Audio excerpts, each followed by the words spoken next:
Amit, can you make the YouTube link live?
So Seema, we'll... So shall we start? Yes. Yeah. We'll take the questions in between at some points. Yeah. So, yes. I think the last time, like we did, in between, I think we can take them. And if you want the participants to unmute, I think we can do that also. Okay, so good evening to all of you, and welcome back to our session. So we are continuing with the socket session, and last time we covered the basic socket surgeries, that's evisceration and enucleation. And moving forward with the socket surgery, today we'll be covering the management of anophthalmic socket, the reconstruction, specifically using mucous membrane grafting DFG, as well as the evaluation and the basic approach to managing an anophthalmic socket. So Dr. Grover is going to take us through this session. And again, Dr. Grover, of course, doesn't need any introduction in this forum. And sir, welcome back. And thank you once again for taking time out for this session, and we look forward to it. Over to you. Thank you, Seema. And thank you, Shroff Eye Hospital, for this wonderful opportunity once again to interact with all of the community of ophthalmologists from all over the country and across the globe. I will be talking specifically about the socket management. The prevention of any socket abnormalities was dealt with by the earlier speaker who covered the enucleation and evisceration, which are the critical techniques which ensure that you do not have socket anomalies. So we are now going to talk about the socket anomalies, and I'll start with share screening. Hope things are getting better in your places, and now you are much closer to normal life, and hope things keep getting better and better.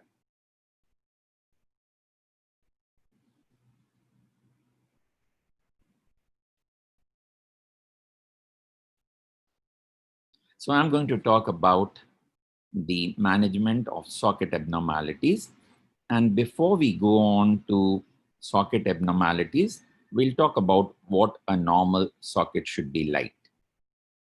So a good socket should have these functional and aesthetic components. It should have an adequate epithelium-lined socket. It should have eyelids of normal length, appearance, and tone. It should have a satisfactory central implant, and there should be a good prosthesis with motility, as we'll see. Now you can see the implant well centered in orbit is critical to providing the right kind of aesthetics and physiology to the socket. A well-fitted prosthesis is critical, and there should be adequate volume. There should be no reduction in volume of the orbit or the socket to allow a normal appearance of the eye. Adequate prosthesis is critical, and it should have a fairly good motility to allow a good aesthetics. Now, there are some additional considerations when you have either a congenital anophthalmos or you lose an eye early in childhood, because that leads to an underdevelopment of the bony orbit in addition to the socket abnormalities that you get, and you also get a facial asymmetry. This is possibly because presence of a normal sized eye is important for the development of the bony orbit and the face.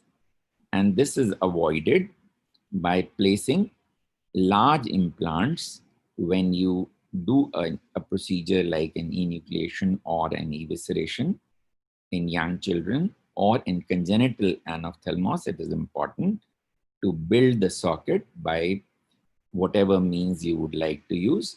Today, we are going to avoid this going into that because we are largely talking about the acquired anophthalmos today.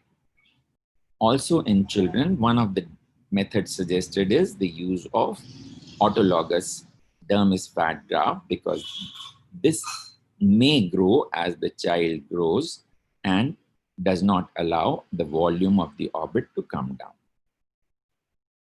So this is a smaller bony orbit as you would get when an enucleation or an evisceration is performed at an early age, or there is loss of or absence of an eye as in a congenital anophthalmos, or a smaller volume as in a congenital microphthalmos. So now let's go on to the socket abnormalities, which cause difficulties and problems of various kinds which are troublesome to the patient. And the presence of a normal socket with normal prosthesis is critical to a patient who has lost an eye for his confidence, his ability to face the world, and therefore we must do our utmost to provide them with an aesthetically and functionally adequate socket, which is cosmetically good enough to give them the confidence that they need in their day-to-day life. So let's look at what the commonest problems faced by patients are. So we looked up the literature and we found that one group of symptoms are those that relate to secretions, infection, foreign body reaction, or pain. So discomfort related symptoms may be one group which causes difficulties for an anophthalmic socket. Formation of cysts or granulations is another group, which is again about 3 to 6%. Abnormal position of the eyelid, such as ptosis, sometimes even retraction of the lid, can be an important problem in 10% to almost a quarter of the patients. Then there are those issues which lead to exposure of implant, migration of implant, or extrusion of implant. So erosion, thinning of conjunctiva, implant dislocation or migration, or extrusion can be a significant group of problems. And then the one problem that is most spoken about is the contracted sockets in its various manifestations. Early ones as symblepharon, fibrosis, fibrotic bands which go on increasing and then may lead to deficiency, or finally contraction of conjunctival fornices, which again lead to difficulty in retention of the prosthesis. So these are the broad groups that we have looked at. We have looked at the ones which produce symptoms, the cysts and granulations, lid position anomalies, implant extrusion or exposure, and contraction of the socket. So we'll see how we evaluate these cases to find out what the abnormality is, and then how do we plan their correction. So history, as anywhere else, is important. You need to ask about the symptoms, which we have spoken about. Inability to retain prosthesis is a major problem in many of the cases where it gets extruded on its own, and whether an aesthetically acceptable appearance is being provided or not. So patients' concerns are very important when you take a decision regarding what management to carry out. The past history is important. It talks about whether there is a shrunken eyeball, as in a phthisis bulbi, or whether there has been a removal of the eye. What was the cause for the removal? If the cause was such as chemical burns or another cause, burns which would cause conjunctiva to be pathological, then you need to be aware of this. And these conjunctiva are also more reactive, and you would get a lot more fibrosis. You also need to know whether an implant was placed, what size implant was placed, and the nature of the implant, whether it was a porous implant or whether it was a PMMA or a silicone. So these histories, if available, are contributory. Previous irradiation is particularly important, as these sockets tend to have a lot of fibrosis and react badly after surgery. And then about the prosthesis, whether it was a custom made prosthesis or whether it was a ready prosthesis available from optical shops at times, which may have their own problems. So all these are important part of the evaluation. Examination is critical. There are important components of it which we will deal with one by one. One is whether there has been a loss of orbital volume or whether there is a poorer volume causing appearance of enophthalmos and sulcus deformity, a deep sunken appearance. Compare this appearance to this appearance. So this is a sulcus deformity and an enophthalmic globe. The nature of the surface, a diffuse contraction, localized bands, we look at that. Then status of the eyeball, as here it's a phthisical eyeball, or whether it's an anophthalmic socket. And then the position of the eyelids, we've already spoken about, their tone, etc. We look at that. And then the nature of the prosthesis and how good or how bad it looks.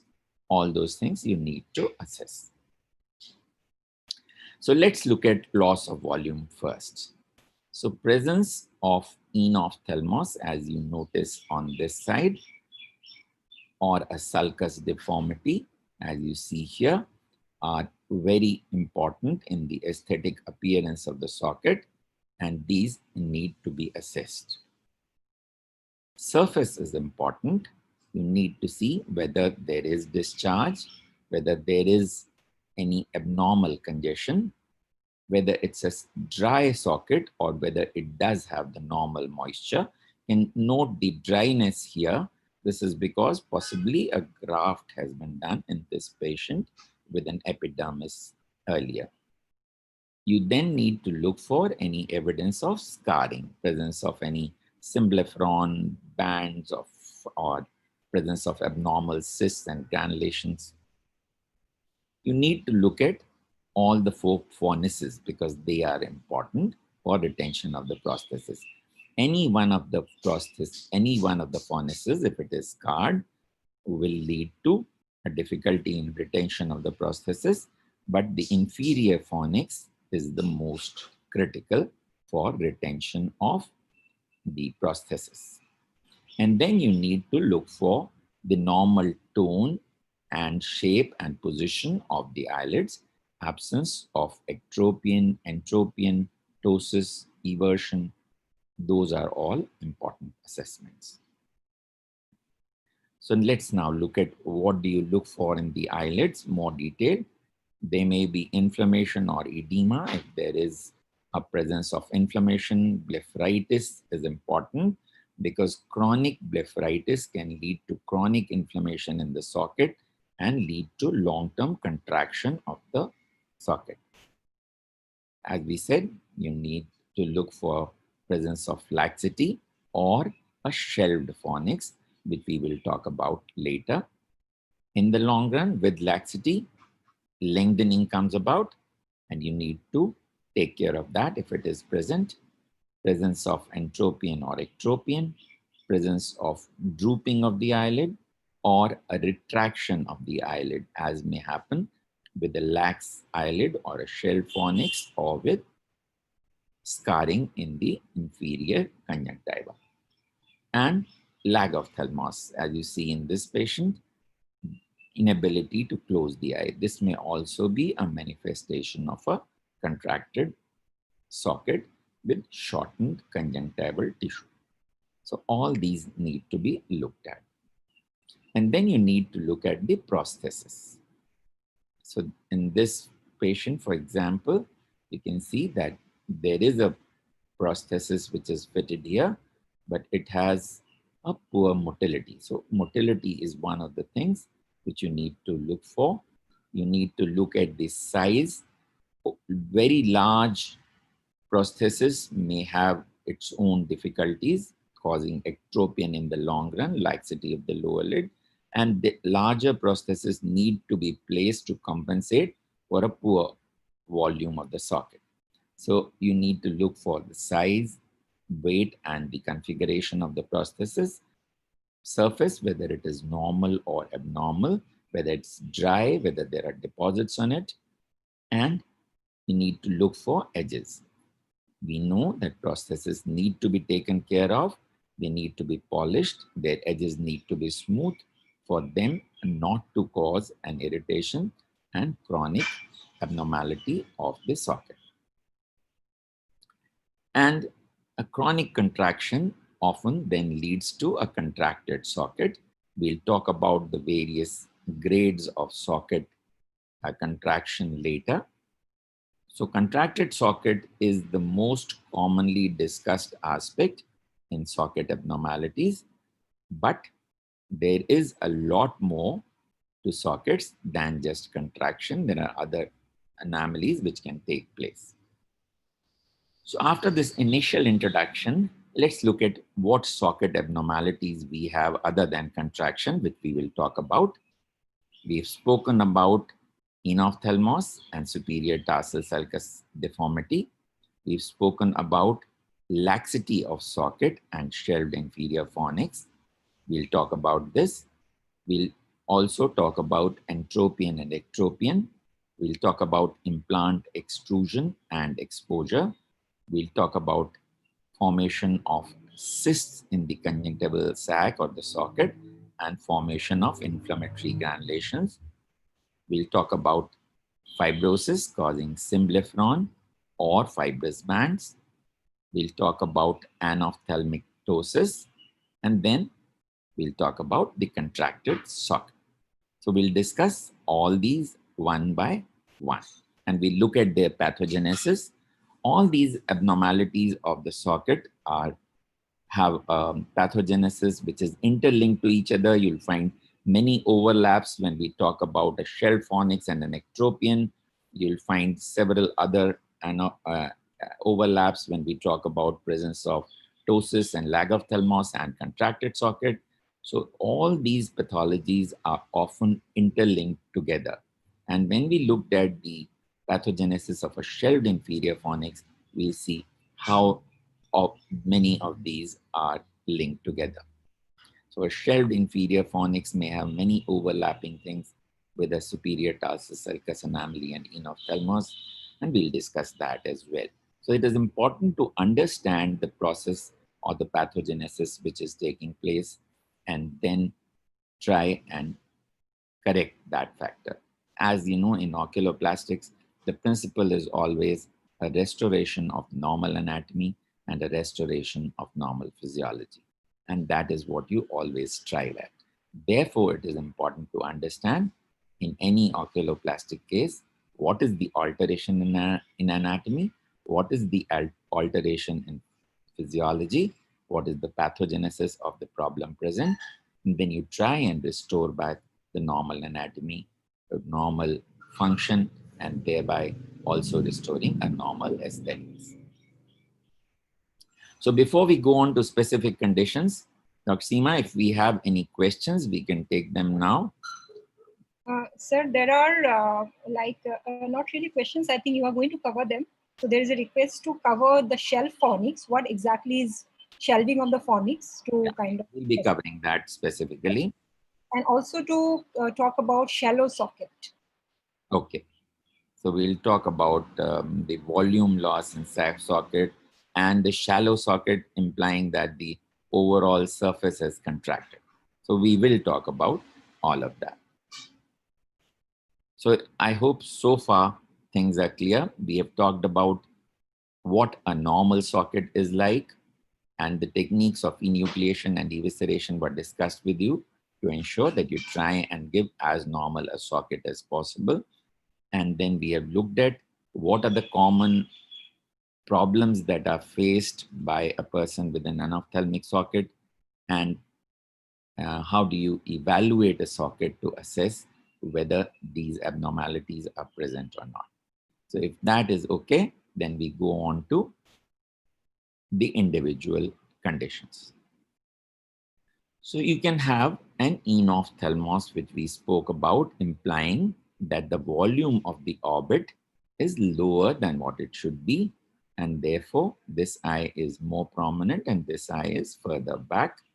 You can also notice that here, resulting in, see the fullness of the superior tarsal sulcus here, and see the greater depth of the sulcus here, which is what implies a tarsal sulcus anomaly.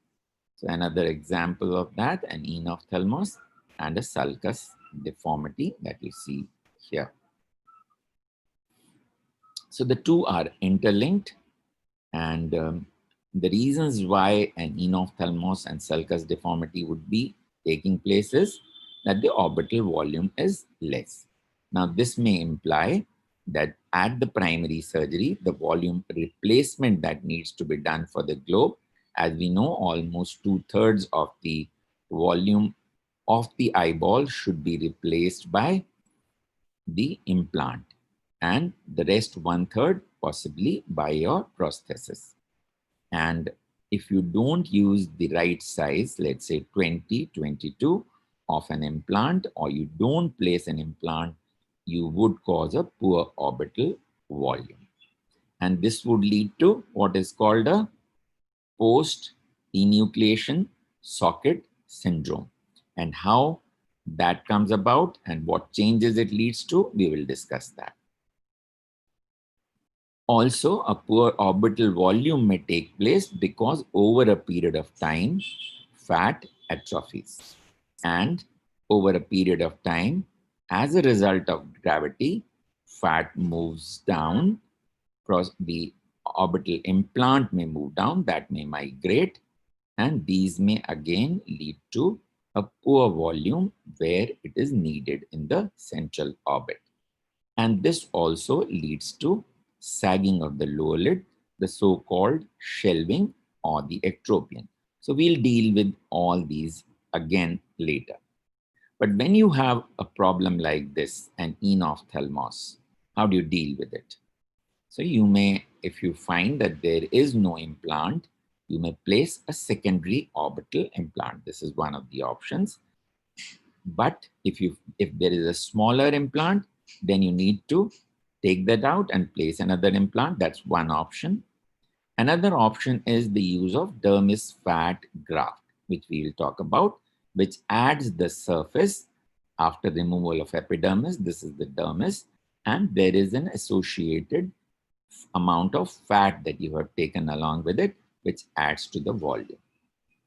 You can also do fat grafting alone, which you normally would withdraw from either the thigh or the abdomen, periumbilical area, like you do here. Then you carry out a centrifuge, then you take the good quality fat and inject it into the orbit. And another technique that is commonly used is subperiosteal implant. So you would lift up the floor, let's say, like in the orbital fracture repair, and place the implants under the periosteum to increase the orbital volume. If you specifically want to deal with sulcus deformity, which is not taken care of by the replacement of orbital volume, or the problem is predominantly in the superior tarsal sulcus, you can put additional material in the area of the lid postseptally or even preseptally by using materials such as fascia lata, sclera, bone, fat, or alloplastic material in the upper leg in the region of the loss of volume there, leading to sulcus deformity. So all these options, either replacement within the orbit, increasing the volume within the orbit, or specifically in the area of the sulcus deformity, can be used. Now let's go on to the question that was being asked. How do you develop an inferior phonic shelving or a lax socket? Now, this is classical. You find a lower lid which is sagging. You can see the palpebral conjunctiva. You can almost see the phonacial conjunctiva. And this is resulting in the prosthesis tending to come out. This would easily escape with just a slender movement or slender touching of the eye. And this is what is called the inferior phonic shelving or a lax socket. Now, let's look at the pathogenesis of this.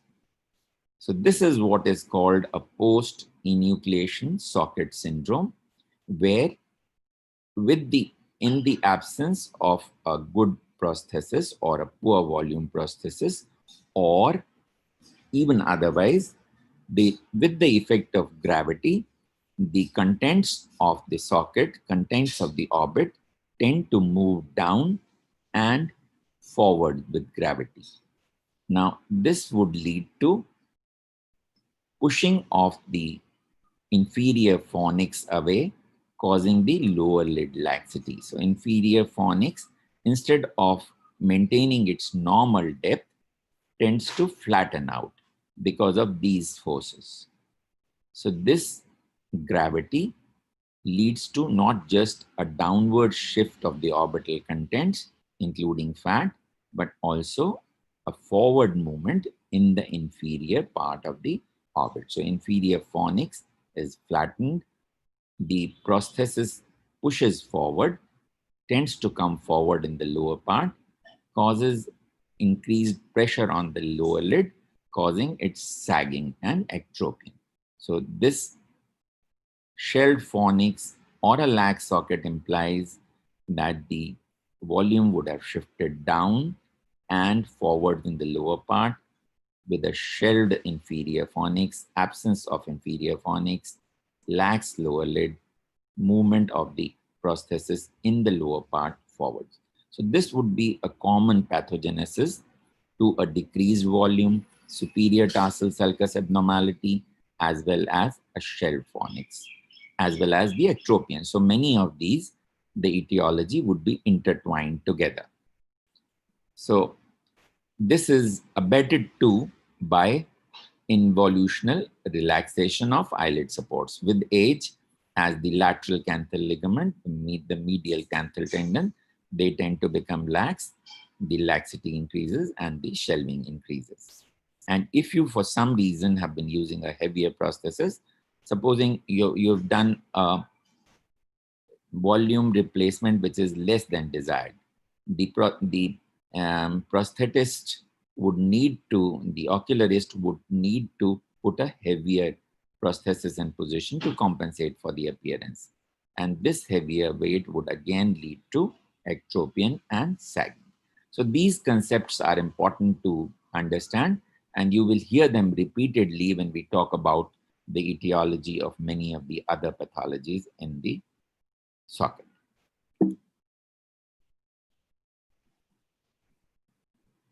So this is a shelved fornix. Now, how do you assess whether there is a real shortage of fornicial tissue or whether it's just a shelving?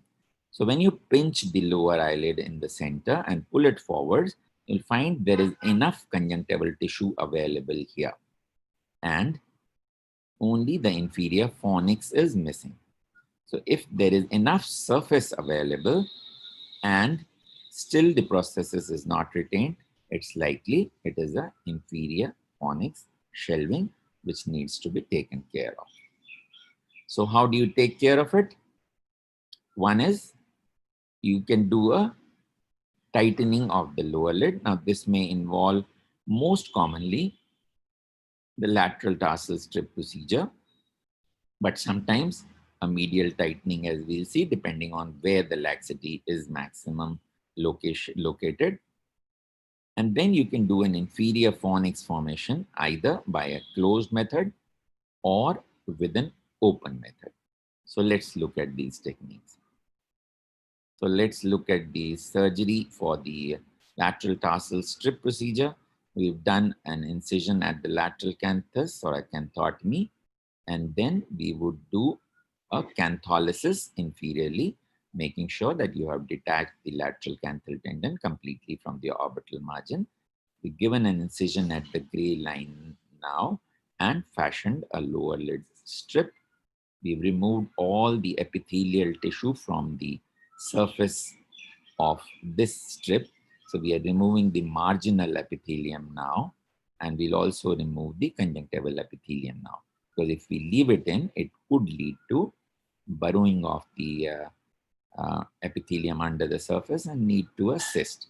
So redundant skin and lashes would also be removed from the region of the strip. And then we'll pass a double arm suture, either vicryl or a proline, depending on what you believe in, from below upwards, and then take a bite, expose this area, the lateral orbital rim, expose the periosteum and the periorbita. Periorbita is the past behind the arcus marginalis or behind the orbital margin, and you'll start your bite from inside, from behind the orbital rim, and come out in front of the orbital rim and remove the redundant tarsal tissue. And when you tighten this, you would have created a tightening of the lower lid. Then you need to restore back your lateral canthus. You're passing a marginal 6-0 nylon suture as a vertical mattress suture with the first bite distance, near suture, coming back on the same side. First bite is 3 millimeters from the cut edge, 3 millimeters in the depth, and the second return is 1 millimeter from the cut edge, 1 millimeter depth. Once we've tied that, we've restored the canthus. We need to restore back the normal angulation of the lateral canthus and ensure that its attachment to the lateral orbital rim is adequate. That will be essential to maintain a tightness and to maintain the right angulation of the lateral canthus. So let's look at fornix forming sutures. What is the principle of fornix forming sutures? You are essentially trying to create an adhesion between the part of conjunctiva you want to create the depth of the fornix in. You're trying to attach that and create an adhesion between that and the inferior periosteum of the inferior orbital rim. So how do you do that? You would take bites. 3 double arm sutures are normally taken. Normally we would prefer a silk rather than a nylon because we want a little more reaction than what a nylon or a proline would give us for the fibrosis to occur and for the adhesion to form between the conjunctiva and the inferior fornix. So first you place a conformer or a prosthesis here to see where you would like your inferior fornix to be. Do a marking with a marking pen and then accordingly pass these sutures and then take it out over the bolster in order to tie it here. And after you've done the tightening, you would notice that you created a fornix for the time being, and you've been able to comfortably place a conformer in position. Conformer, we normally prefer a conformer of PMMA with a hole so that the irrigation can take place and the contents can be washed out. But as you would realize that if you want an adhesion to take place, it might be a better idea to create a raw area here. And how would you do that? So for that, we'll do the open method of fornix forming suture. So we are putting in a prosthesis. So we know that this is the point where we want the inferior fornix to be, which would give us enough conjunctival tissue on the palpebral side and enough on the side of the socket. You mark those points, and then you create a small lateral incision and then carry out an undermining. So this undermining is done right up to the orbital margin to create raw surface here. And once you have done that, you would allow the adhesion to form much more easier. And then you can place your sutures just as you did. It is important to select the right kind of needles for this. So you can take curved needles that you get for used by general surgeons. You should not use the eyelid needles because they could break when you try and take a firm bite through the periosteum and through the periorbita and periosteum. And you would like these needles to be larger and sturdier. So use those sturdier needles, and you can then pass your sutures well spaced so that you have created an adequate inferior fornix. So this is an example, another example of a shell fornix. You can see it here, and you can see how the prosthesis is moving forwards. And we are doing a surgery by an open method, and we place this prosthesis here. There are various modifications of this. There are some which do not place sutures till the surface. They would tie it on the inside only. Some people would use a silicone band on the inner fornix over which they'll pass their sutures on the conjunctiva. So all those modifications can be done. These sutures need to be left in place for 2 to 3 weeks. They should not be made too tight, otherwise they would lead to skin maceration. And what I'm using as a bolster here is a part of a polythene tube, which is used in for the intravenous, the butterfly that is used for intravenous injections or intravenous cannulation. So this allows the prosthesis to be retained well. When we remove the sutures 3 weeks later, the adhesions have formed well. So anophthalmic ectropion, we've already said, is related. And many a times it would occur because of a prosthesis which is too heavy, or the lower lid laxity, which may be age related, which may be due to the changes in the socket that we have spoken about. The post enucleation socket syndrome may contribute to it. So these are the two major reasons why you get a ectropion like this, which would present as a retraction and laxity and lengthening of the lower lid, which then needs to be taken care of. So initially, for the earlier cases, you can try a prosthetic correction by using a less bulky prosthesis, or you can do a lower lid tightening as we are doing here with the lateral tarsal strip procedure. Or if there is an eyelid retraction taking place along with laxity, then you may need to add volume on the inner surface, which may be either mucous membrane or at times more firm structures like hard palate graft or a tarsoconjunctival graft, which is possible, but nasal mucocartilaginous graft, etc. Those may at times be needed for replacement of the inner or middle lamina of the lower lid to correct the lower eyelid retraction. So these are the various techniques that you use for anophthalmic ectropy. We look at this also, and then we can take some more questions possibly. Now, implant extrusion and exposures are quite common. Extrusions were common earlier when some of those earlier implants like the Allen implant or Burian implant or others were used, such as these, which they were not round, which had these holes for placement of the muscles, and these tended to cause a lot of irritation. These implants are not seen, as you can see these days. These were used long ago, 20, 30 years ago, and that's why these old photographs.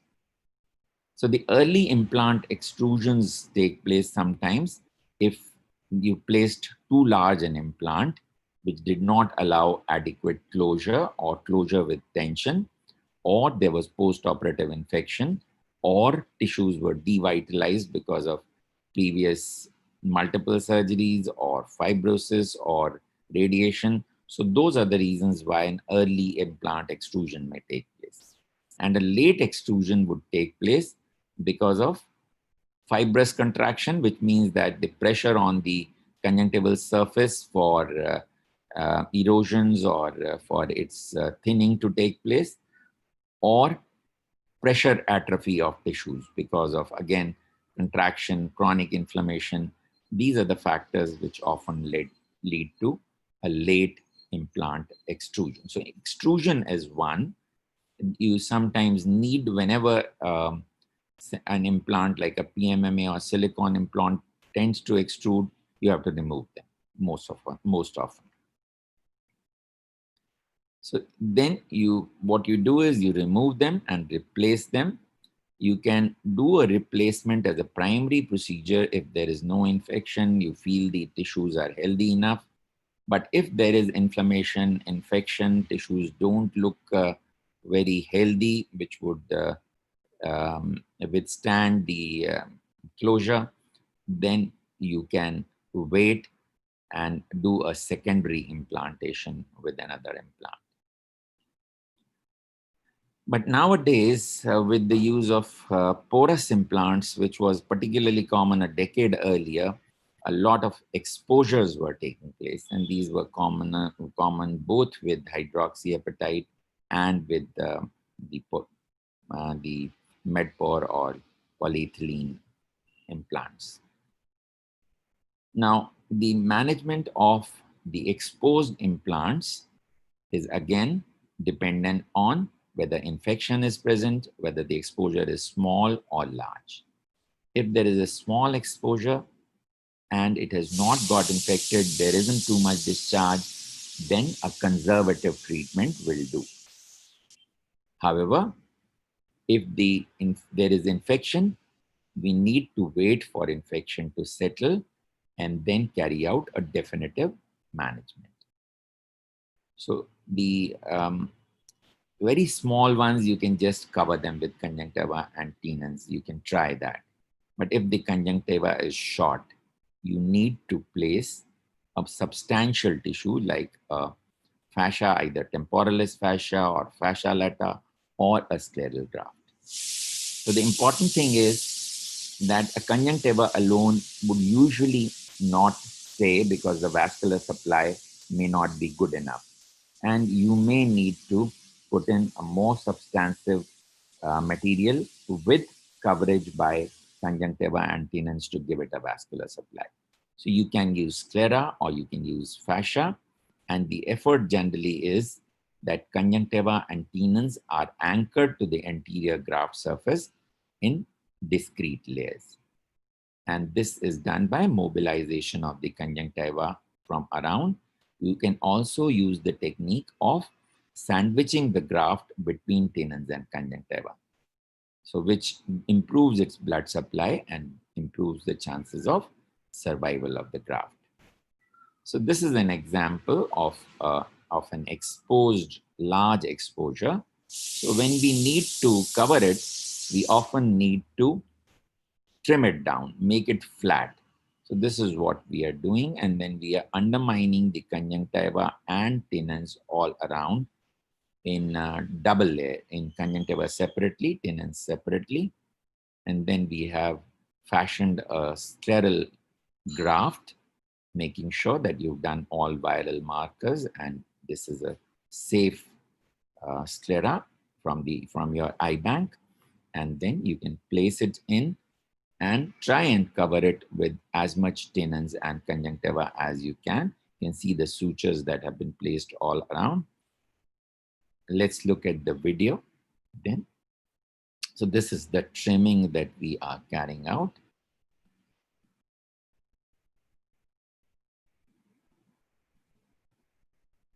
Those of you who have registered for the World Congress can also see our course. We've done a course on socket abnormalities, including a very good panel discussion. So you can see that instruction course. So here you can see that after trimming, we have done the undermining of the conjunctiva and tenons, and we need to fashion this scleral tissue to the right size and shape that you want. And then we have placed it with an overlap of conjunctiva and tenons. So we'll try and bring in tenons first and then conjunctiva to cover as much of it as possible to give it a good vascular supply and improve its chances of survival. And then we see that over a period of time, the conjunctiva keeps getting covering the scleral graft and epithelizes the entire surface. Let's look at the conjunctival cysts and some granulation tissues. Now, why would conjunctival cysts occur? These usually imply inclusion cysts. So when we are doing a surgical procedure of evisceration or enucleation, if epithelium gets included under the surface, it forms into a cyst which grows and may make the retention of prosthesis very difficult because of the bulge. Granulation tissue would form because of chronic inflammation, because the edges are not healthy, the prosthesis has not been looked after. There is a chronic irritation, chronic low-grade inflammation, may be added to by blepharitis, which is present. So you get these granulations. Or sometimes it is because of an underlying irritating implant, as we had in one of our cases. So when you have granulation tissue like this, you need to excise. In this case, there was a mesh implant, which was with rough surface, which was causing the irritation and formation of this granulation tissue. So we had to remove this and we had to put in a conjunctival graft. We mobilized the tenons and put under this so that it would have the vascular supply to survive. Let's look at the management of symblepharon like this or fibrous bands like this, which have caused the fornices to become much shallower.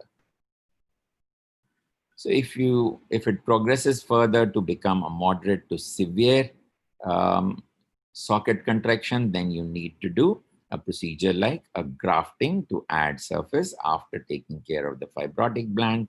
But some of the localized blands may be taken care of by a Z-plasty or VY-plasty. So let's see. Here we feel that there is an ectropion, but there is enough conjunctival surface for a moderate sized prosthesis to be retained. There is also a loss of the upper lid tissue. There is a coloboma here. So we think that we can serve the purpose adequately if we can take care of this fibrous band here. We may be able to give him a reasonable sized prosthesis for a very severe generalized fibrosis as well. But if we can take care of this, we can at least fit him with a moderate sized prosthesis, provided we tighten the lower lid as well. So we have, for this fibrous band, planned a Z-plasty. So if we have a shortening here causing a fibrous band, we would put the central limb of Z here, angle of 60 degrees here, 60 degrees here, so that we can elongate this to this length by transposition of the flaps, as you see here.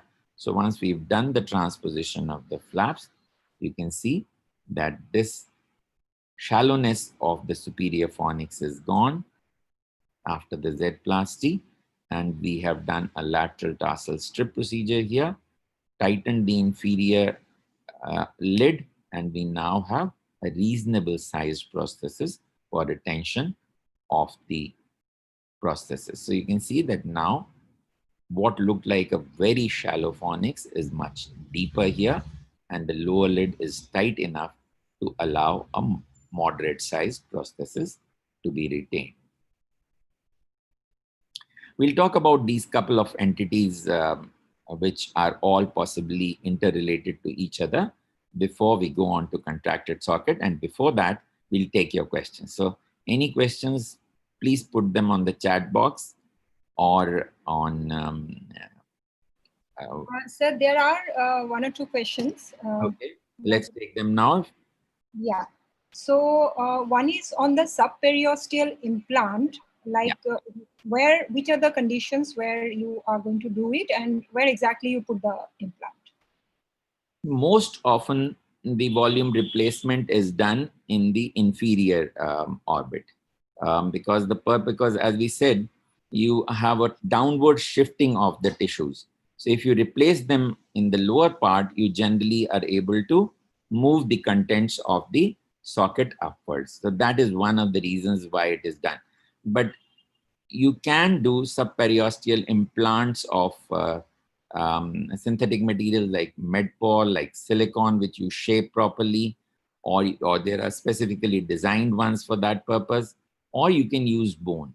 And you can also use it in subperiosteal pockets on the lateral side, more often than medial side, depending on where you feel there would be a maximum help in replacing volume. You can often notice that the sulcus deformity that was present becomes so much lesser when the contents of the socket or contents of the orbit are pushed up by an implant placed subperiosteally inferiorly. So those are the usual strategies followed, and you have those specially designed ones which you can get made of the polyethylene or Medpor, or you can have them. You even use bone grafts. I hope that answers the question. There are one or two questions on the fornix formation suture, the open versus the closed method. So when do you choose either of them, and what is the advantage of one over the other? Okay. When the problem is minor, you may do a closed technique.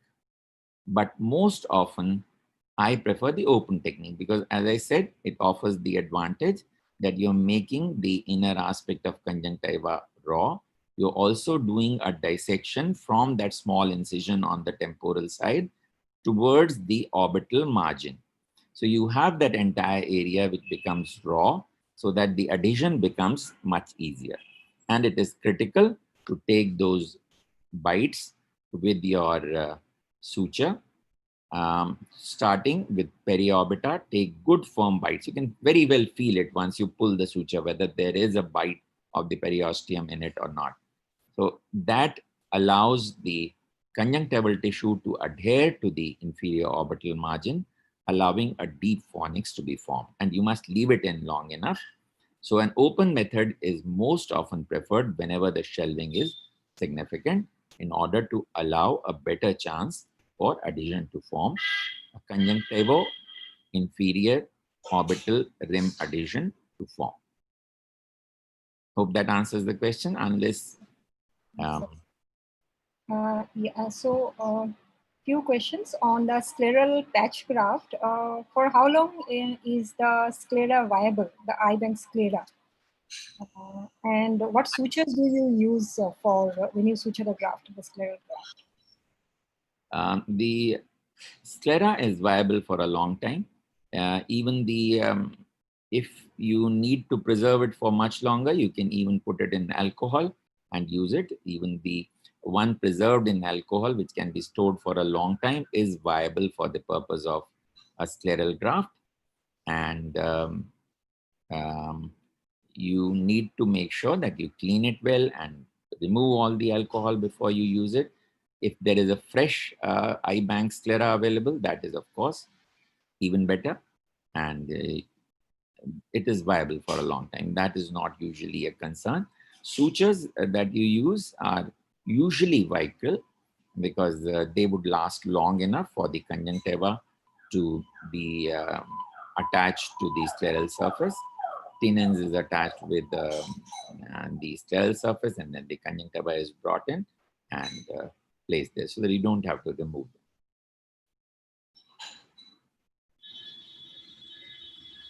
The next one, yeah, on non-porous implant exposure. How do you manage a non-porous implant exposure? See, the non-porous implants do not have very good adhesions or any adhesions at the back. They are not biointegrable. They have no blood supply growing into them. So once they start getting exposed, they are very, very likely to extrude. So it is usually not worthwhile to try, and unless it's a very small exposure, it's usually not worth the effort to try and retain them. Very often you need to remove them and place in a fresh implant, which is possibly a little smaller, which would not cause a tension, or use a technique which would make sure that the implant does not come out again. So implant exposure is usually a problem with the biointegrable ones or the porous ones, and the implant extrusion is usually a problem with the PMMA or the silicone ones, the ball implants that we use. So once they start getting exposed, they generally would get extruded. Yeah, and if in sockets where there was an implant exposure which has been managed with a patch graft, so do you wait for a longer duration for the prosthesis fitting like we do for normal socket, or is it like the same, like the healing process? Do you give it a little more time? It's not necessary to wait for complete epithelialization or complete conjunctivalization for you to do for you to place a prosthesis. But what is important is that as long as you have not put in a prosthesis, you at least retain a um, conformer, which is the principle in all surgeries. You would try and retain um, the conformer for a long time, and within a period of generally 6 weeks or 8 weeks, you are able to put in a prosthesis. The epithelialization can go on even later. If you have a good customized prosthesis, it would not cause any irritation or any problems. Okay. And there's one question on orbital fracture. If suppose there is a fracture and enophthalmos along with a superior sulcus deformity, and if the eyeball is intact with a seeing eyeball, then how do you manage the? That's a very good question. We often have cases who have lost an eyeball, and there is a tricycle eye along with a large orbital fracture, so that when you are going to place a prosthesis or when you're going to do a socket rehabilitation, they would still be enophthalmic because there is a orbital fracture. So if there is a large fracture which is causing the orbital contents to go down or increasing the orbital volume, it must be tackled, uh, even if the eye has been lost, because you want a good aesthetic appearance whenever a prosthetic rehabilitation is carried out. So you would take care of a large floor fracture or a large medial fracture, even if there is no diplopia or even a lateral fracture, which is increasing the orbital volume. You would take as much effort to restore back the orbital volume, even in an anophthalmic eye, in order to get a good correction, which is so vital to a person. We often don't realize how important this rehabilitation is to the patient. And just because there's no diplopia is no reason not to repair the fractures. I think this is a very good question. We need to take care of the orbital problems. So, sir, is there any cutoff, if we talk about the say size of the fracture, do you take any cutoff? Like these are the cases where I will go for the fracture repair along with an implant. Suppose it's a non-seeing eye. Yeah. Is there a size cutoff? Uh, it is always good to do it early because that gives you the best chance of losing the least amount of fat due to absorption, and there is less of a deformity. But even late is never too late. You can always add volume by either just the proper positioning of the walls, or putting in of an implant, or by addition of subperiosteal volume. So it's never too late. You can do that years later as well. And if you have to do a fracture repair along with, say, thicycle eyeball where a enucleation or evisceration also has to be done, would you do it at the same sitting, or you would kind of stagger them? The fracture first, the implant later, or both of them together? No hard and fast rules. Generally, there is no emergency about a replacement of the evisceration or something. So I would often do the floor or the orbital repair first, and then do the evisceration and replacement with an implant later. But there is no hard and fast rule. There could be people who would prefer to do it together. So the next question is on the scleral graft once again. So is it okay to, if you're using a sandwich scleral graft, is it okay to leave it not to cover it with a conjunctiva? See, it is often not possible to fully cover it with conjunctiva. You are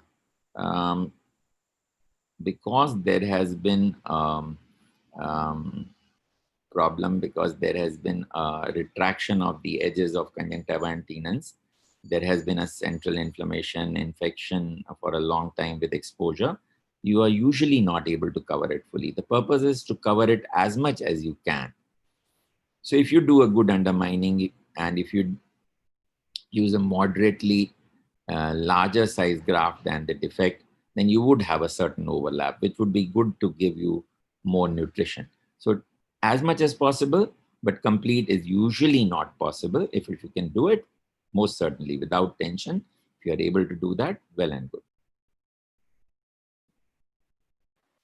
So I think two more questions before we, I think, continue. One is on the quality of acrylic, which we use for the prosthetic material. Yes. So is there anything specific you suggest, or I think the ones that we get for fairly less expensive, fairly inexpensive ones, they're good enough. I don't see any problem with the material, and generally these sockets tolerate them very well. And the silicone implants are also very good.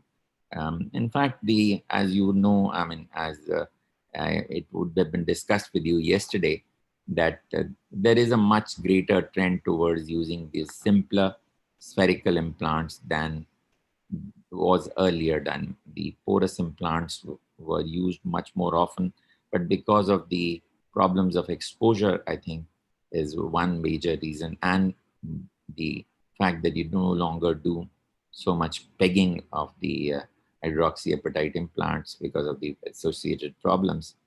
The use of those has come down, although they have the advantage of less migration because of the incorporation of tissues within them. And I think also, I think the question also is asking about the acrylic which is used for the prosthesis. Okay. What quality of acrylic? Okay. Is used for the prosthesis? Now, I think an ocularist would be much better person to answer that, and we hope Seema will help you out with that. Yeah, probably we can have a session. There has been a lot of improvement in the materials now. They are much better finished. They have a much longer life, and they have a much better quality in terms of less irritation and longer life now. Seema, can you add something about that? Yeah, I think there are different types of quality which ocularist, again that person, ocularist will be the best one to answer this query. But what I think what matters more is rather than the quality of the acrylic, it's the coating which is given, the lamination which is done on the top of the prosthesis, because that's the surface which is going to come in contact with the socket. So I think that matters much more, that lamination, the finish, the polish, how smooth it is, and that matters much more in terms of tolerance of the prosthesis rather than what exactly. Looking after the prosthesis by maybe getting it polished every year is again a good idea, which makes sure that there are no rough edges and polishing is repeated. Surface is made renewed again after a year. So one last question before we move ahead. How do you manage anterior migration of the implant with a shallow inferior fornix? It's usually the infero-anterior migration that takes place. And if the migration is significant, you may need to replace the implant at times. At other times, you are able to get away with addition of volume in the inferior part, particularly, which pushes up the orbital contents by placing a subperiosteal implant, or even placing more volume in the inferior orbit by, say, along the floor, you can inject more fat or more even fillers, which will work for a year or two. Those fillers like Voluma, which would last longer. You can do those things, which sometimes allow the inferior bulk that you've created to push the implant up somewhat. But if the displacement is significant, if it has taken place to a position like supratemporal or an abnormal position, then sometimes you need to remove them and replace them. Thank you, sir. I think the other questions are related to DFG, which I think you are going to cover. So we can take those after that. Okay. So we've so far spoken about the problems of shelved fornix. We've spoken about the ectropion that takes place. We've spoken about the granulations, the cyst formation, and the problem of volume loss.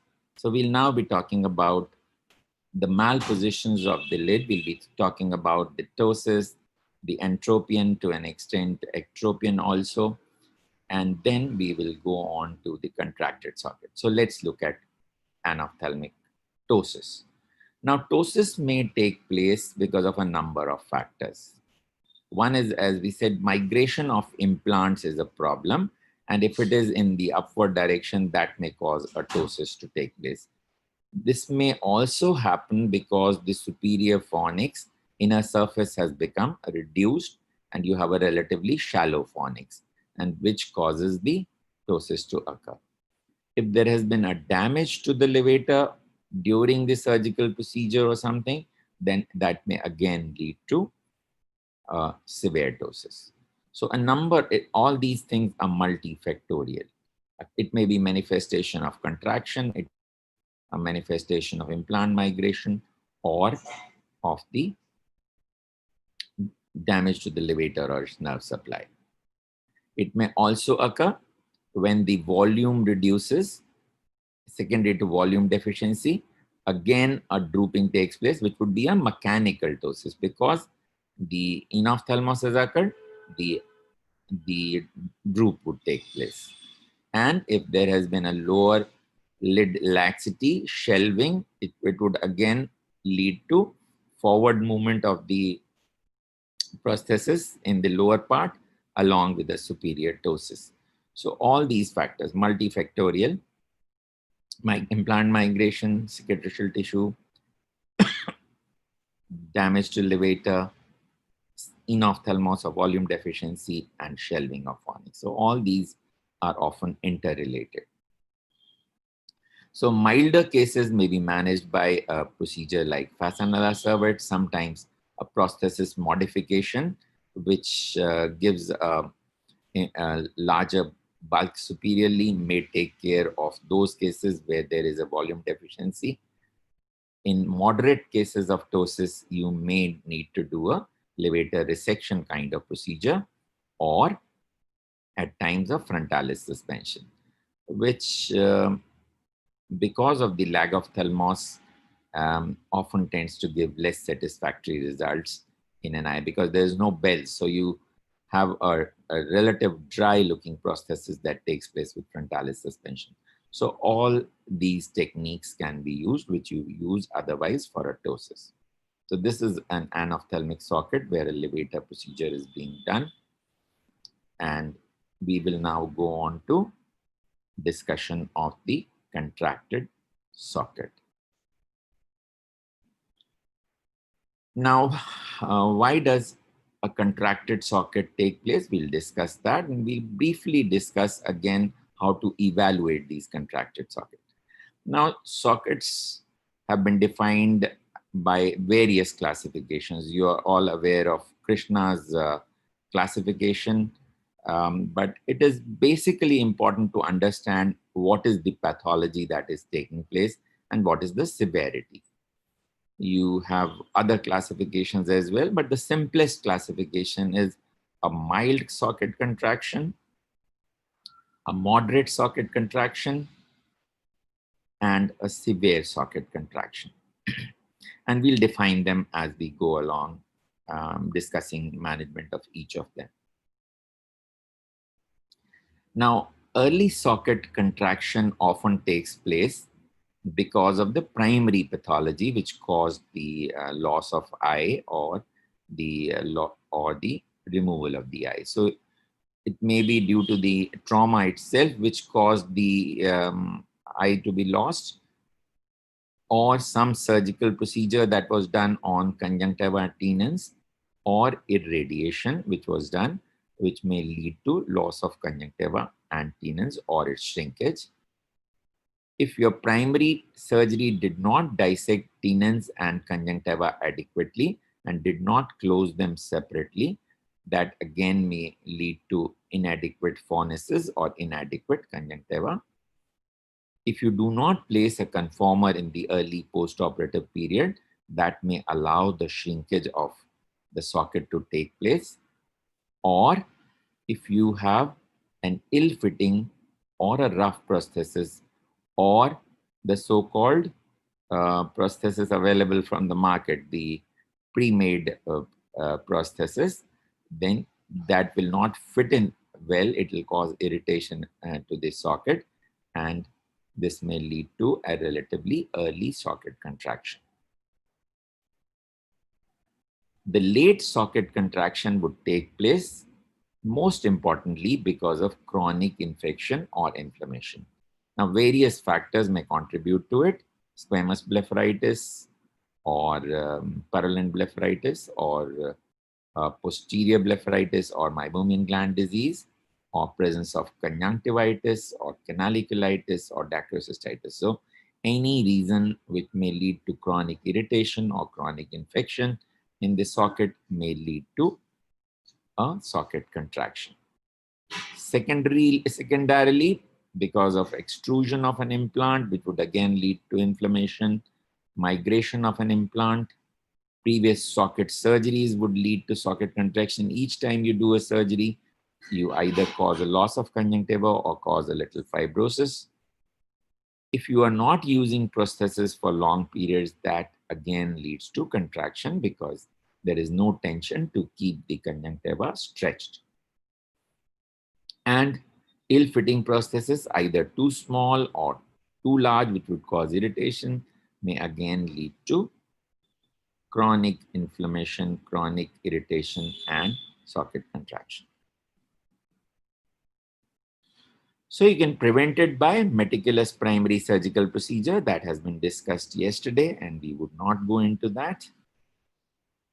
So when you evaluate, we have spoken about this again, but just to reiterate, you look at the position and tension of the eyelids.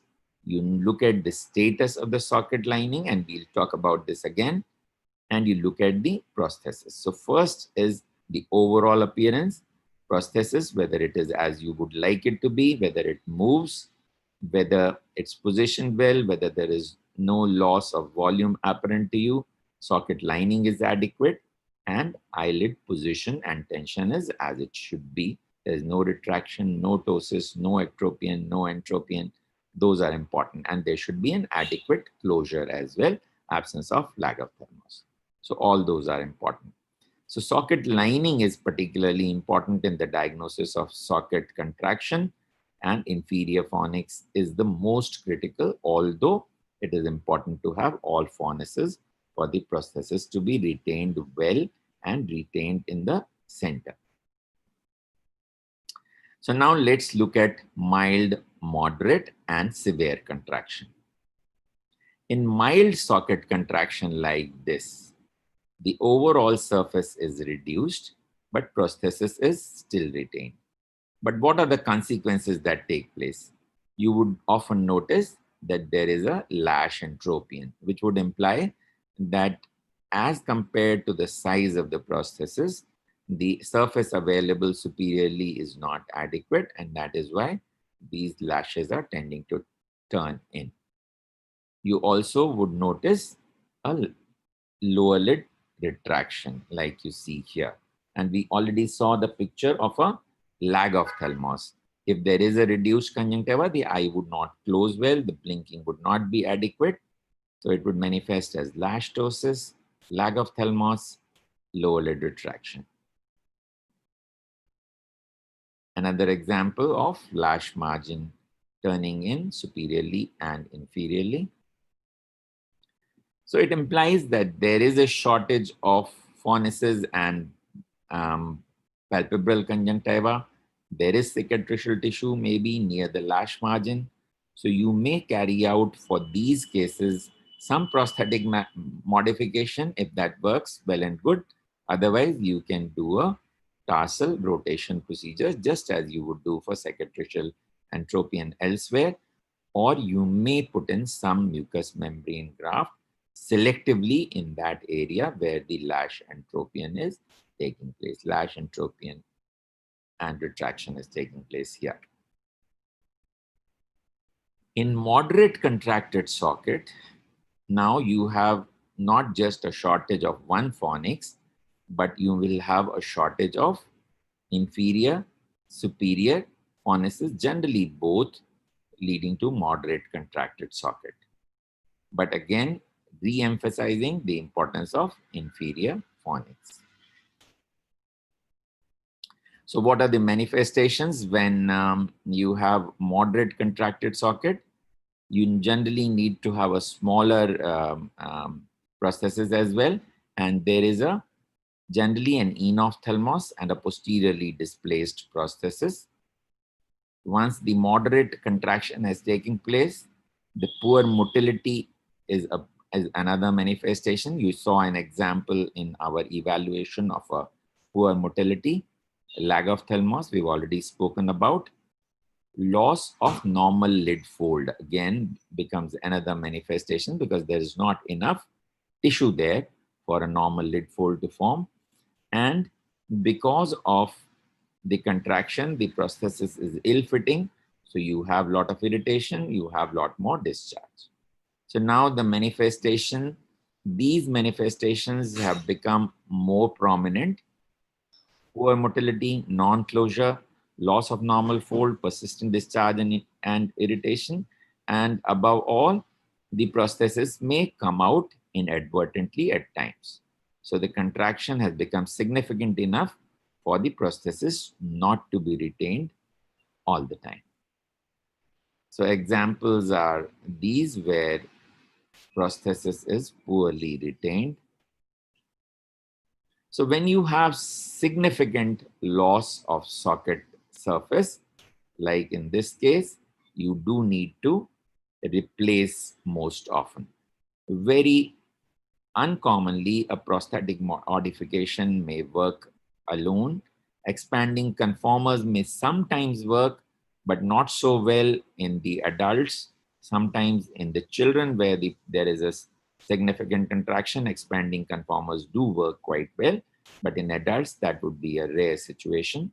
Most often, they would require a surgical correction and then a prosthetic modification as well. So let's look at the two procedures, which were the title of today's talk, mucous membrane graft, and we will then look at the dermis fat graft. So what is important in a mucous membrane graft is that you give an incision, which we will speak about, where you need to place it. Then you need to make sure that under that conjunctival surface, you do an adequate scar excision, because that would ensure that the fibrosis that takes place would be reduced, and normally you would expect 25 to 30% contraction. It could be much more if you did not do scar excision, and you would get a much larger contraction and failure of surgery. So most often we take either the mucosa from lip, or sometimes when that has been used earlier, you may use from the cheek. Or if you need a larger graft, you may take it from the cheek here. It's important to know the location of the Stenson's duct when you take it from the cheek, and try and avoid any injury to that. And once you have put the graft in position, then fornix formation and placement of the conformer. So let's look at the technique.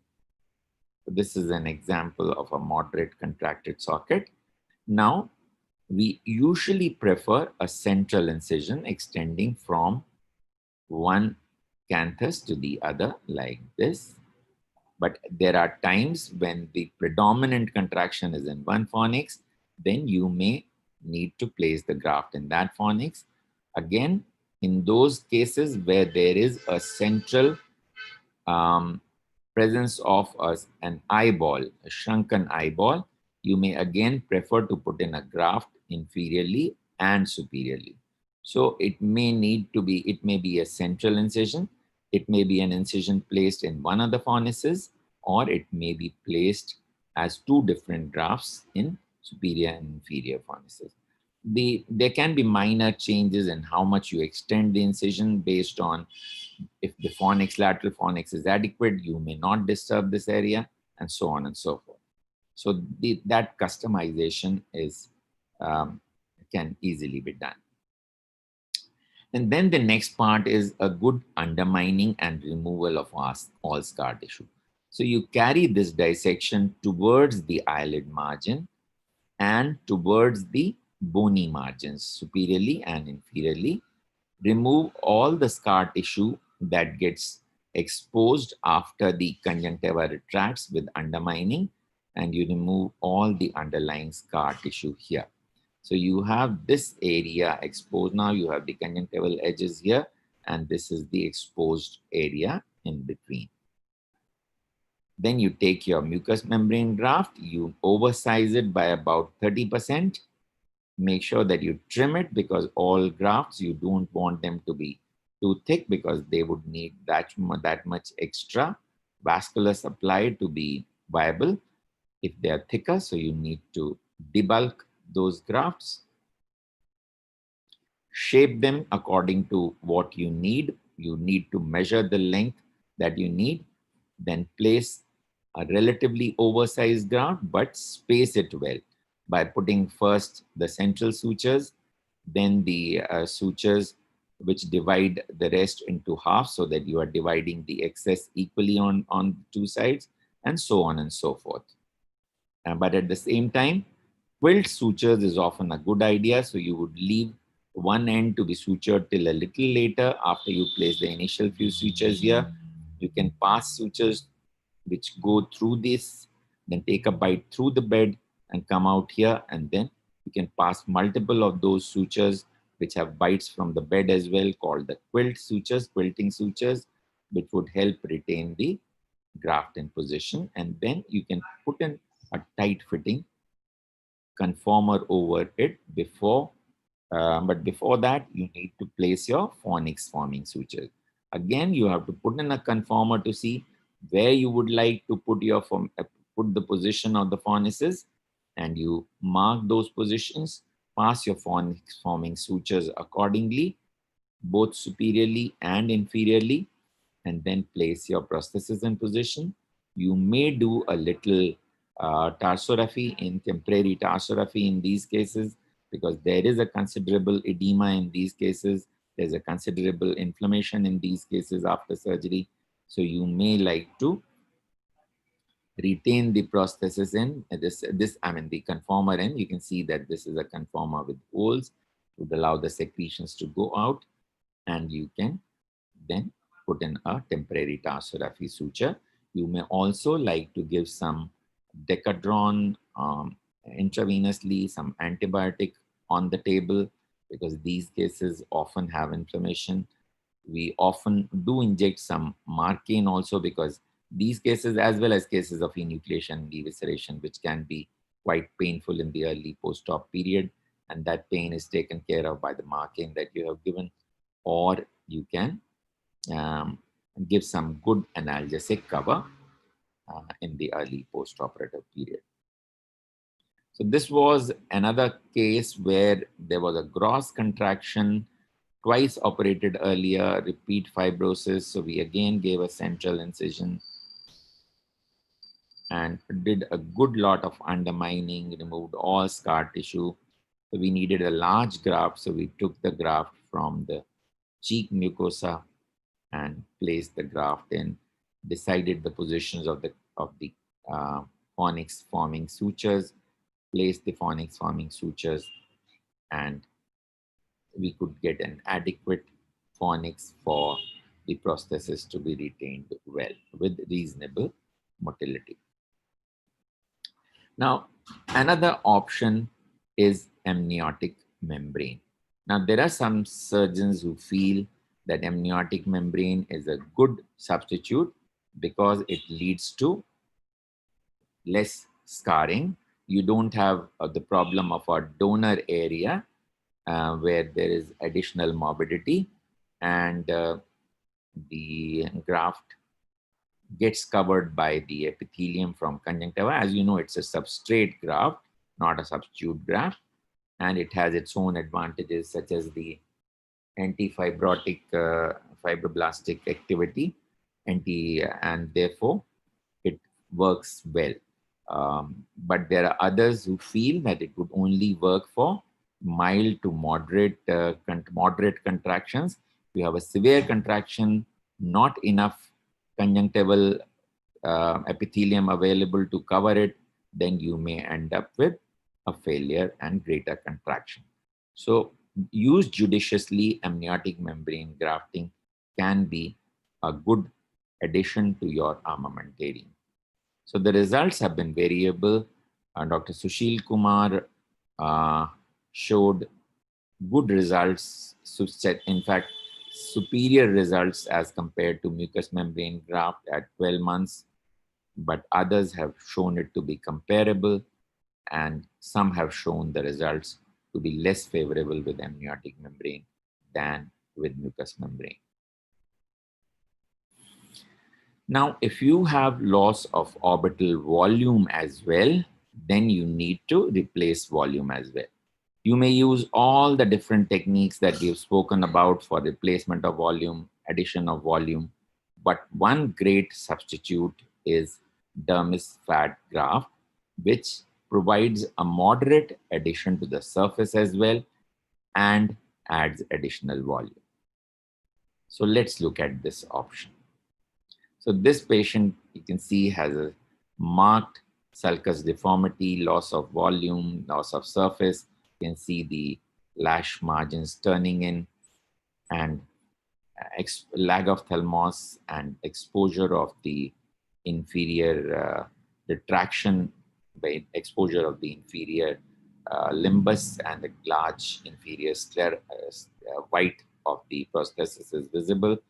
So this would be a candidate for placement of a dermis fat graft. So now, where do you take this from? One of the most favored aspects, favored areas is lateral aspect of the buttock or lateral aspect of the thigh, which is not weight bearing, so that it is not painful to sit later. So somewhere between anterior superior iliac spine and greater trochanter, you mark out this area. This is usually about anything between 20 and a maximum of 25 millimeter in diameter. You can later convert it into a spindle shape for easier closure, but you mark it out initially as a circle. Then you can inject a little xylocaine in this area with adrenaline so that it gives you a pudy orange appearance. And then you can start lifting off your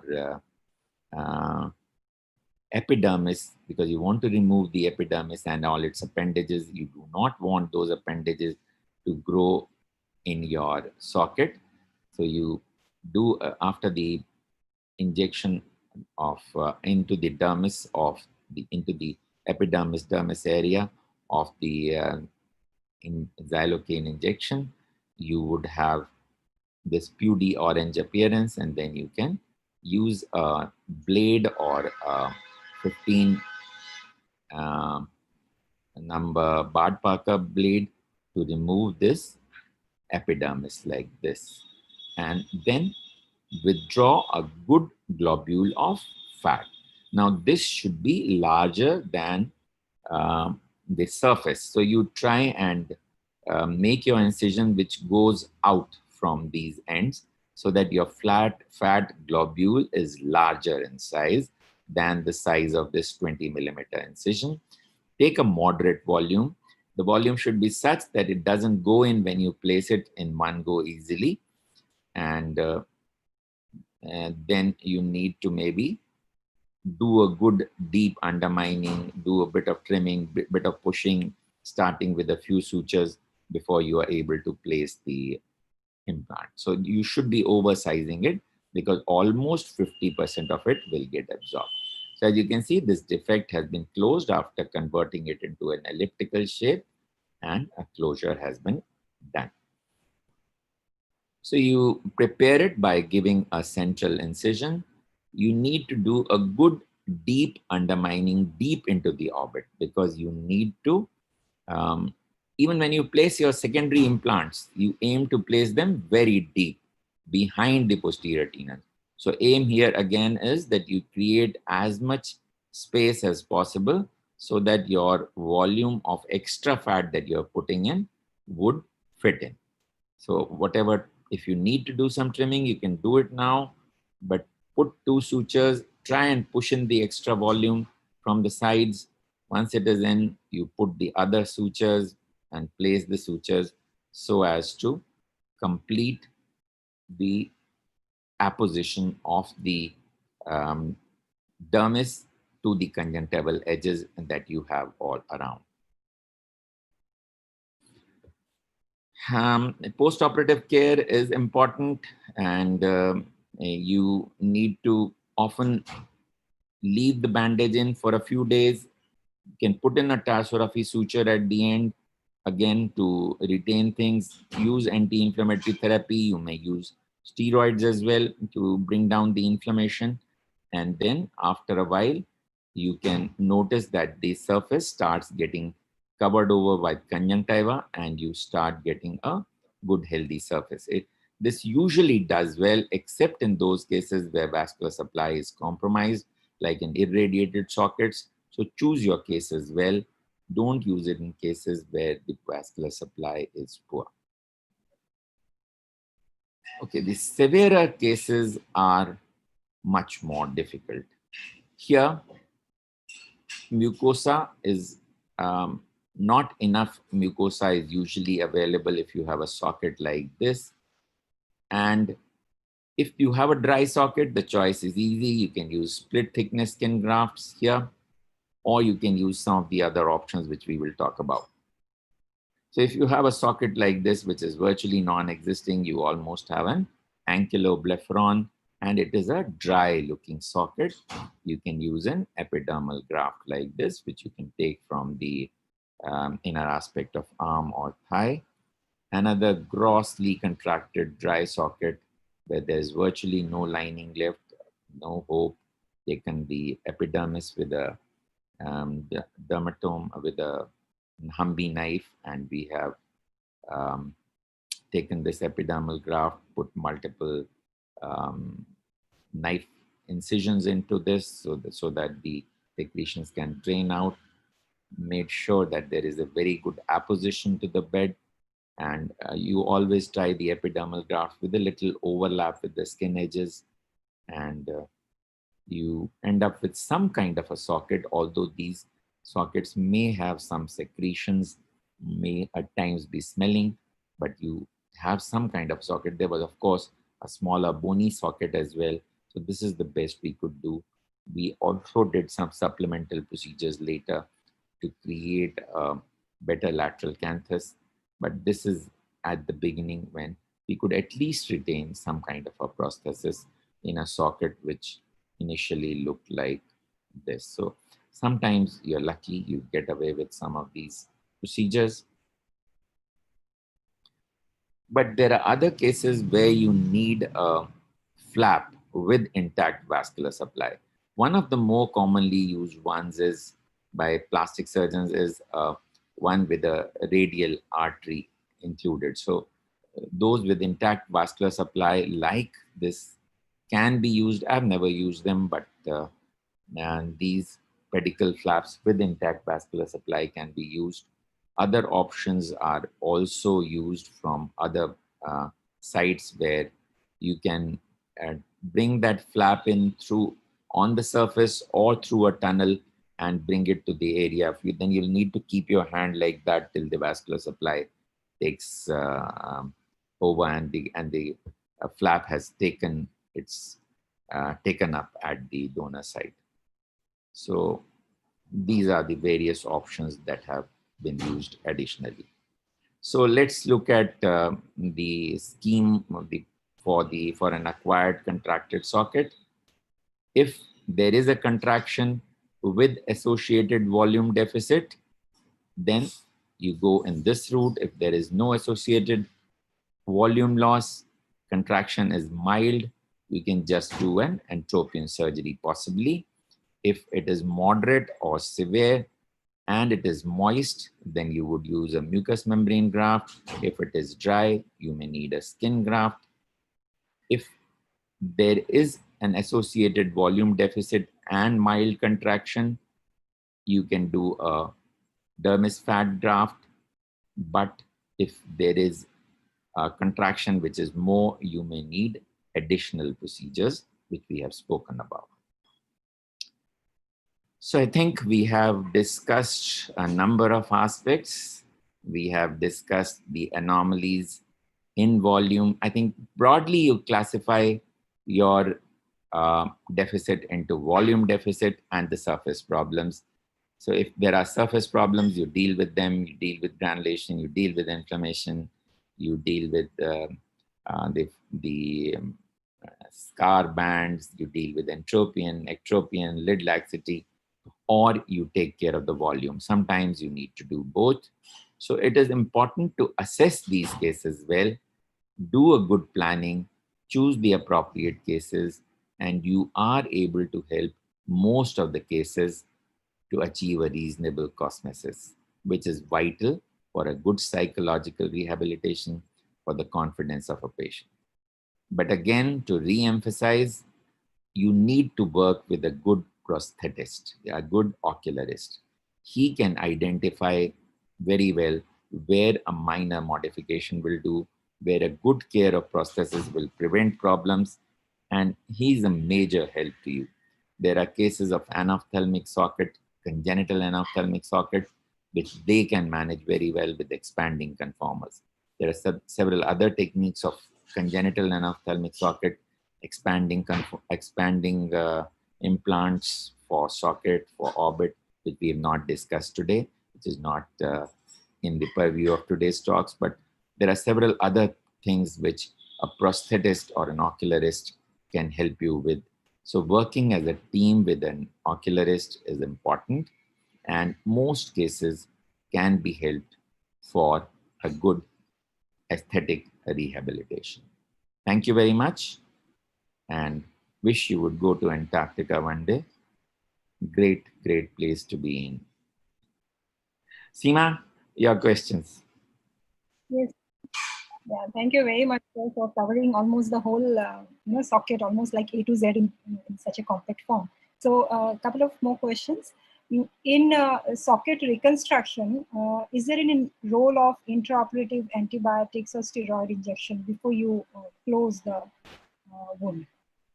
I think what it meant is intraoperative injection of steroid. Yeah, the steroids we usually give because there is a lot of inflammation. Many of these cases have significant inflammation and bulging and difficulty in retaining of the prosthesis. So yes, we do give a shot of intraoperative steroid, and um, antibiotic is optional. A single shot, usually you may not need any post-operative antibiotic, you may not use, but one single shot on the table is usually given. We normally prefer to give it. And we keep them on serratiopeptidase or chymotrypsin, and an anti-inflammatory like an Ultracet uh, in the post-operative period to keep the inflammation down. And that's the post-op care. You may not open it immediately. You can open it after a few days and then rebandage it and open up only in your grafts. You can only open then after about a week in the operation theater when you can remove your sutures. Any role of cold compression post-op? Yes, if you can ensure a good sterile cold compresses, yes, ice compresses, they work quite moderately well, not as well in sockets as they do in relatively superficial procedures like blepharoplasties, etc.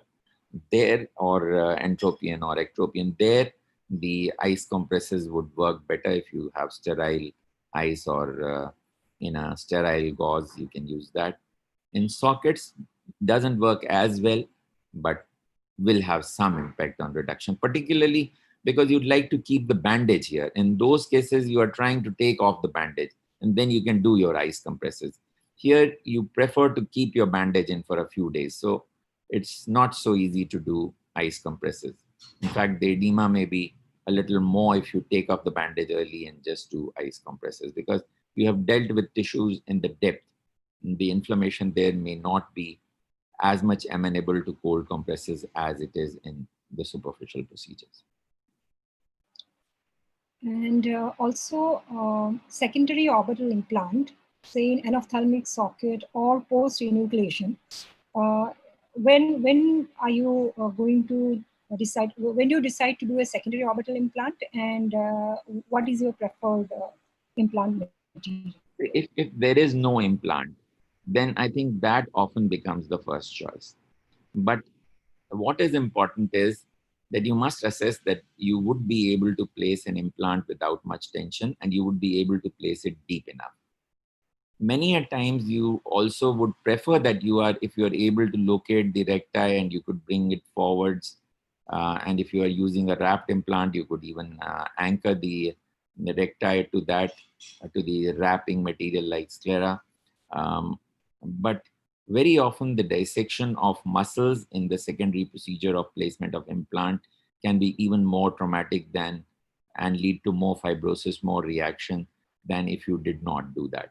So you often do not work on the muscles for dissection of muscles when you're placing a secondary implant. I generally would choose a spherical implant. I would make sure that I place it deep, that I use a sizer to see what is the size which can be placed in without any tension. And then I would make sure that I inject with an injector, because it has been seen that if you have pushed in an implant, you often push the tissues back as well, which are then at a stretch, and they often are a factor in causing of extrusion of the implant. So I would make sure that I have opened the tissues fully, gone behind the posterior tenons, placed the implant deep in the orbit centrally, and I have put in multiple layers of sutures. If posterior tenons is localizable, identifiable, I would suture that as well, anterior tenons, and then I would suture the conjunctiva. But in scarring, you are often not able to make out the posterior tenon so well. So you would then place the implant as deep as possible using a sizer, using an injector, and so that the tissues are not pushed, and make sure that you have put in a size which is not causing too much stretch on the wound, and sutured the layers in different layers, tenon separately, conjunctiva separate. So one question from my side, like in cases where there is a combined volume and surface loss, and we have decided to go ahead with a graft and an implant, say MMG with an implant. So do you do it at the same sitting, or you put the implant first and do the surface at a later setting? What is your preference? Actually, both techniques have been used. There are people who would put an implant first, and then after the enough for tissues have grown for the graft to be vascularized enough, they would do it secondarily.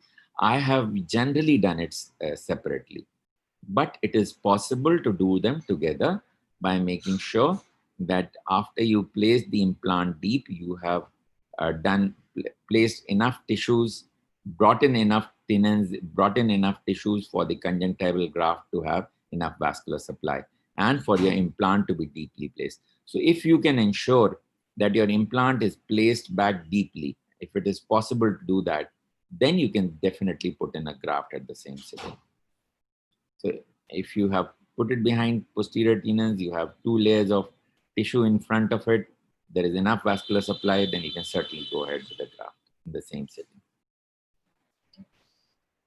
And sir, like any difference in the FFS sutures that we pass in, say, in DFG procedure vis-a-vis just a simple FFS for a pharyngeal shelving? So does it pass to the graft or through the residual conjunctiva?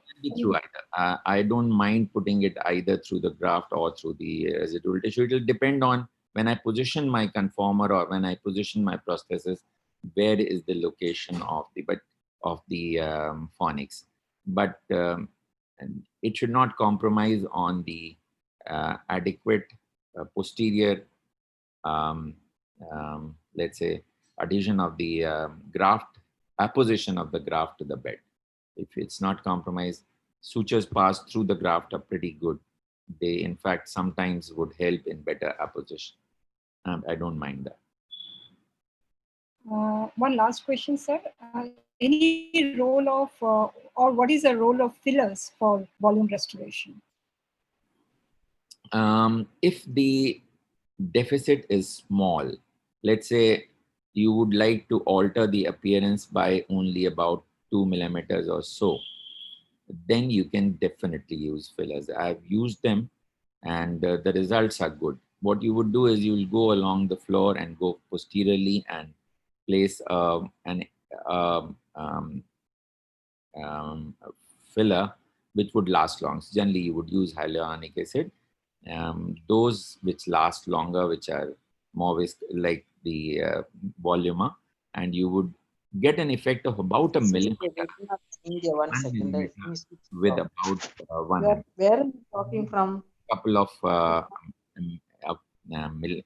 2 ml or something for getting that 1 or 2 millimeter effect, and it would last a couple of years. So if the patient can afford it, I would definitely use that for milder ones.